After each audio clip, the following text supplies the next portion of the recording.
बच्चों, स्वागत है आपका। आज मैं आपको एक बहुत ही इम्पॉर्टेंट पर्यायवाची बताने जा रही हूँ। बच्चों, पानी के पर्यायवाची से आज मैं आपको समुद्र, बादल और कमल का पर्यायवाची बताऊंगी, जो आपको लगेगा कि ये कैसे हो गया। सिर्फ आपको एक पर्यायवाची पानी का याद करना है। देखिए यहाँ पे पानी, पानी यानी जल। पानी का मतलब होता है जल।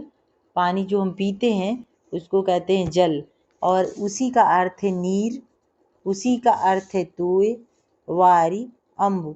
ये जो बच्चों पानी का पर्यायवाची है जल, नीर, तोय, वारी, अम्बु, इसी के पर्यायवाची से आज मैं आपको बस क्या करना है, बहुत ही सिंपल सी ट्रिक है। आपको सिर्फ इतना याद कर लेना है कि पानी को जल, नीर, तोय, वारी, अम्बु कहते हैं। आप ये 5 पर्यायवाची याद कर लीजिए पानी का, और आपको मैं बताती हूँ कि कैसे बादल का पर्यायवाची बनाना है, कैसे समुद्र का पर्यायवाची बनाना है और कैसे कमल का पर्यायवाची बनाना। तो चलिए, पानी का पर्यायवाची हमने देख लिया। यहाँ पर देखिए लिखा हुआ है पानी का पर्यायवाची शब्द, तो जल, नीर, तोय, वार, अम्ब। आपको बस एक ही पर्यायवाची याद करना है और ज़्यादा मेहनत करने की ज़रूरत नहीं है। अब देखिए यहाँ पे मैंने लिख दिया है सारा पर्यायवाची एक ही शब्द, सब कुछ एक ही। पानी का पर्यायवाची भी जल, समुद्र का भी जल, बादल का भी जल, कमल का भी जल, नीर, सबके नीचे नीर, तोय के नीचे तोय और अम्ब के नीचे अम्ब और वारी के नीचे वारी। हमने इससे सबको एक लाइन से लिख दिया है। अब आप देखिए यहाँ पे मैंने समुद्र के आगे धी लिखा है, बादल के आगे द लिखा है और कमल के आगे ज लिखा है। इसका मतलब है कि जल के पर्यायवाची में हमें कुछ न कुछ परिवर्तन करना है। चलिए अगले पेज पर देखते हैं जल से कैसे हम बादल का पर्यायवाची बनाएंगे। तो देखिए बच्चों, जल में द सिर्फ जोड़ना है। जल के पर्यायवाची में द शब्द को, द अक्षर को जोड़ करके बनाएंगे बादल का पर्यायवाची शब्द। कैसे बनाएंगे बादल का? पहले मैंने आपको कहा था पानी के पर्यायवाची में जल, नीर, तोय, वारी, अम्बु याद कर लीजिए।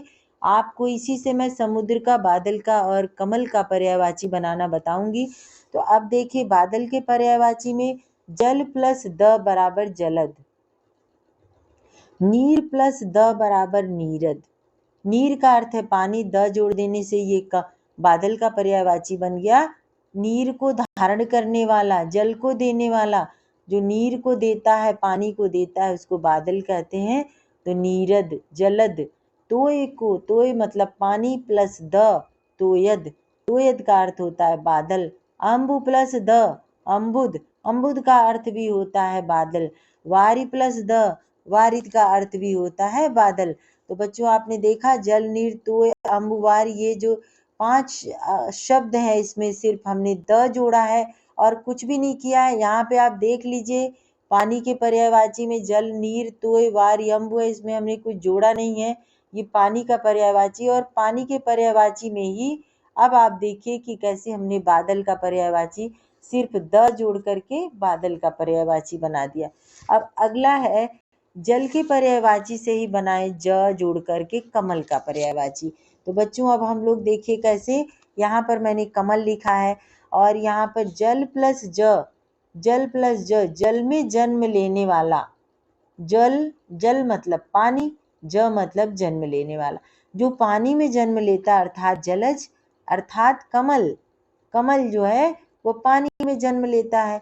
नीर मतलब पानी, ज मतलब जन्म लेने वाला, तो पानी में नीर मतलब नीरज। तोय का अर्थ भी वही है, तोय में जन्म लेने वाला, अम्बु में जन्म, वारी में जन्म।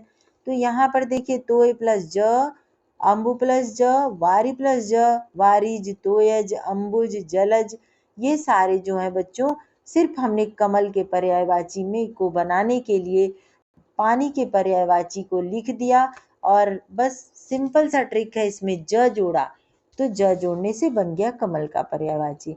अगला है धी शब्द जोड़कर समुद्र का पर्यायवाची बनाते हैं। तो चलिए यहाँ समुद्र लिखा हुआ है, जल प्लस धी बराबर जलधि। अब देखिए धी मतलब क्या होता है, जल का अर्थ होता है पानी, धी का अर्थ होता है धारण करने वाला, जिससे जल जो जल को अपने आप में समाहित कर लेता है, वो समुद्र है। नीर को धारण करता है, नीर को रखता है। तोय जल, जल नीर तोय, तोय प्लस धी, नीर प्लस धी, अम्बु प्लस धी और वारी प्लस धी, तो वारिधि, तोयधि, जलधि, नीरधि, तोयधि, अम्बुधि, वारिधि। अब देखिए यहाँ पे जल का पर्यायवाची पानी का जो था वो जल, नीर, तोय, अम्बु, वारी, उसी में हमने सिर्फ ध जोड़ दिया। अब फिर से बच्चों एक बार हम रिवीजन करते हैं इसका कि जल के पर्यायवाची में अगर हम द जोड़ देंगे तो वो बादल का पर्यायवाची बन जाएगा, और जल के पर्यायवाची में अगर हम ज जोड़ देंगे तो वो कमल का पर्यायवाची बन जाएगा, और जल के ही पर्यायवाची में अगर हम धी जोड़ देंगे तो वो समुद्र का पर्यायवाची बन जाएगा। बच्चों ये बहुत ही इम्पोर्टेंट पर्यायवाची ट्रिक थी। आप अगर इसको पढ़ लेंगे, समझ लेंगे तो जीवन भर काम आएगी। Thank you so much. इसको जरूर पढ़ें, समझें, और याद करने की ज़रूरत नहीं है, इसको बस समझने से आपका बहुत फायदा होगा। हाँ, ज़्यादातर प्रतियोगी परीक्षाओं में ये पूछा जाता है। So thank you.